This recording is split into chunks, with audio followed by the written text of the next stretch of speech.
Weche manyien riwruok mar jolos mwandu pacho kae miloni Kenya Association of Manufacturers obwogo weyo chulo osuru kaluwore kod paro mar chik mageto medo osuru pacho kae. Joket mwandugo okoni ginyalo ng'wano andgi kendo dar nyaka piny mar Uganda kaluwore kod osuru makech ma sirikal geto kuom johala. Riwruok mar jolony e weche mag uchumi kod osuru ISPAC bende oseyo sirikal e wi okenge ma sani geto medo osuru ne chiemo kod modhi mag tedo e pacho kae. Ne gilose twak mar chiwo komiti mar omenda e od bura mamalo. If last year was a nuclear bomb, this one will be a tsunami. And I predicted it last year and you did not listen, you did not. I'm telling you now, if this one goes through the way it is, Kenya is becoming a trading nation. Everything will be imported from other East African countries and commercial countries.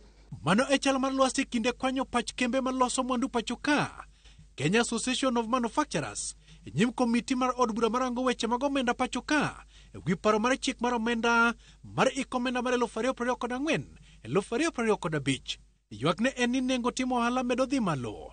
E kendo lwasi ok ber gi jo ohala ne kech osuru masasa. The cost of doing business will go up by 20 to 30%. We'll not be able to export. We have demonstrated to you that our export on those products that were levied last year have collapsed completely. Kalure kod joket mwandi sekta bura, maniogolo pachgi, wi paro mar chik no, giko ni jo Kenya mathoth biro manyo yore makwepo chulo osuru, kendo sirikal oikre mar yudo lal mojuol. Tax avoidance will be at the highest level.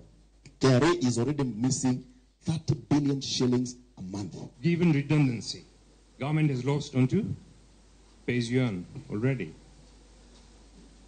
The same redundancy, the people who are redundant cannot afford a bread now with all these taxes coming in. Riwruok ma jolony weche mag omenda kod osuru ISPAC, kanyakla kod kambi nonro mag omenda the Institute of Finance and Economics, koni medo osuru ne chiemo kaka mikati, modhi mag tedo, inyo jopiny mayuto.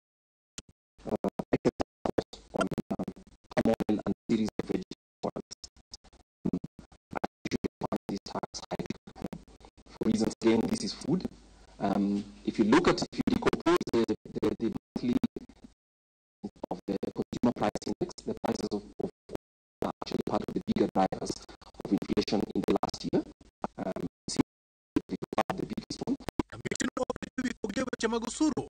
Maichan juogi geche kod beti kagilero ni medo osuru nengo tielo mageche biro inyo nyaka jo ala matindo matio kod othiwi kaka wheelbarrow to kod mamoko. Now what is the proposal? 150 shillings on those products that are there. The escalation will be on plastic sector 55% increase, 6%. Just on this eco level alone. Battery that was costing 8,500, the eco level pushes it 19%. We just come out from importing diapers that were burning children. Ywak bende odhi nyene kamitino, ni osuru mar kaka masu kod mago